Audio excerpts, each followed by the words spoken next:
Hey everybody, it's Jason Blaha here, and it's time for part 2 of the Q&A, so let's go ahead and get this started. All right, first question. Why is the preacher curl more prone to bicep tears? Because it's a device that looks like it was literally invented for the purpose of tearing your bicep tendons. Like, it is the most worst designed thing ever.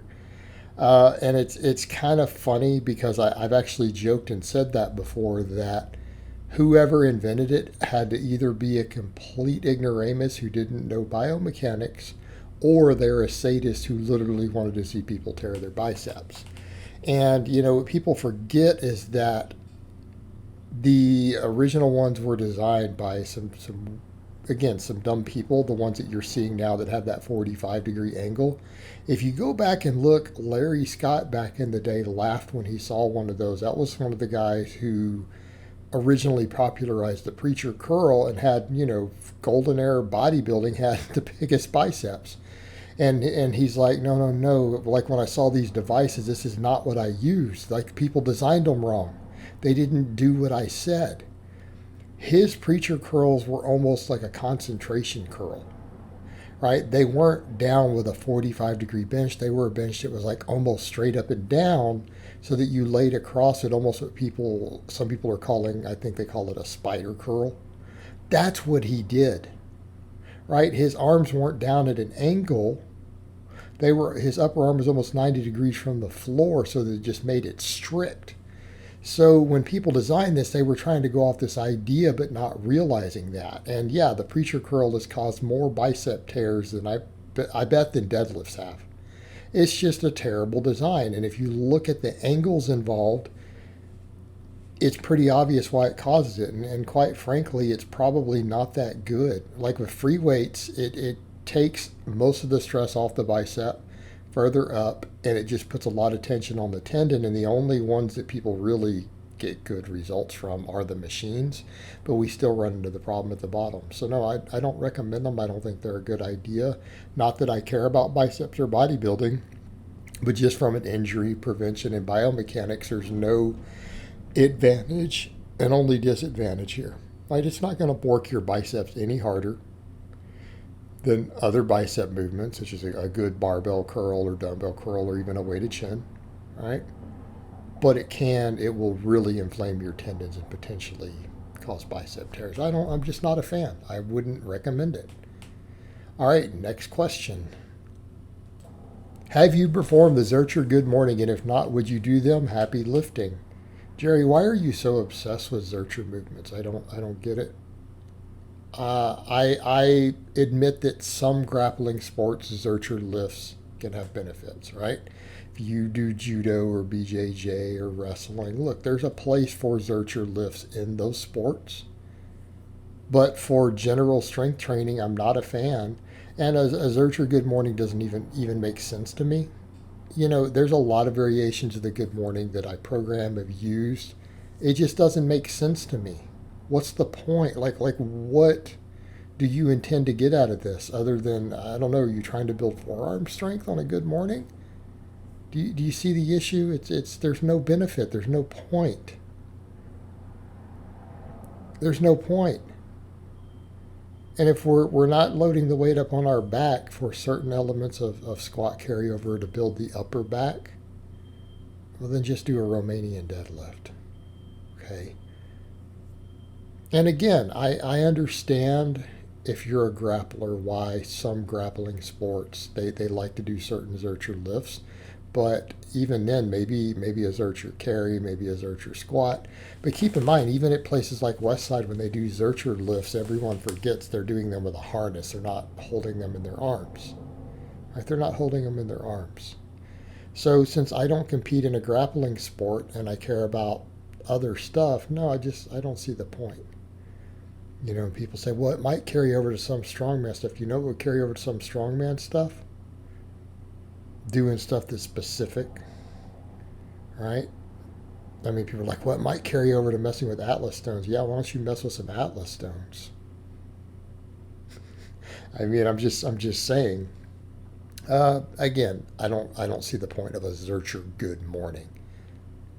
I just don't. And I know a lot of good strength coaches who even say, look, Zercher lifts are really not that good. outside of a sport specific context. And again, sport specific. I don't compete in those sports. And even then, they're not even necessary to be the best. They can be useful. And look, if you are a wrestler or a grappler and you want to mess with some Zercher lifts, hey, by all means, carry on. I don't see any issue with it. They're pretty popular in those sports. But for your general strength training, no, not really. Nope. All right, next question, and probably last question of the week. Buying first lifting belt, how thick, nylon or leather? What do I need to look for? First of all, I don't know why you would be looking at nylon at all. No one's using nylon belts that I'm aware of as a real lifting belt. Why would you do that? It's leather. Now, granted, we could argue about some synthetic leathers, right? We could argue about leathers. What are we looking for? No taper, okay?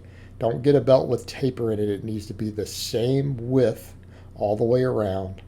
You see what my lifting belts look like, right? Sometimes you'll see me in a lever belt. Usually you'll see me in my Inzer Forever. Right? And maybe you don't want to spend $120, $150 on an Inzer belt. That's fine. There are plenty of budget power belts you can get on Amazon for $50 that are decent. But they need to be a true power belt. They need to be the same diameter all the way around. They need to be wide so that you can brace your core against them. They need to be leather. So your real options come down to the thickness. Usually your choices are 10 millimeter or 13. First time belt, I don't know that I'd recommend a 13 millimeter. That is what you see me deadlifting in the background wearing. I'm wearing a 13 millimeter Inzer Forever. All right, 13 millimeters aggressive. You're going to have to break it in. First time belt, I don't know if you really want to be sleeping in your belt learning to use it till you break it in. You can start with a 10 millimeter, get yourself a relatively inexpensive one. Be very careful of sizing. Be very careful of sizing. You better probably measure your waist where the belt's going to be, because if you get it wrong, it's not going to fit, even though there's a lot of adjustment in them. But as far as prong versus lever and stuff like that, that's a lot of personal preference. I don't have suggestions there. I've used both. I like both. Just be aware there's a lot. Lever is easier to take on and off. But if you bulk or cut much, or you do water cuts, all sorts of stuff, be aware you've got to take the belt back apart and readjust it. Okay, whereas with a prong belt, you can adjust it on the fly, right there on the spot, no tools needed, you just pull it up where you want it. However, it is a little harder to cinch up. Lever belts, once they're set, they're easier to take on and off. Just be aware that you don't have immediate adjustment. You have to figure out where the belt is perfect on the setting, take it all back apart with a screwdriver, and have it there. So, again, it's a matter of personal preference, quite frankly, there. But again, any good 10 millimeter starting belt for a first belt is fine. You don't necessarily have to have a high-end belt that's over $100. Right? You don't have to.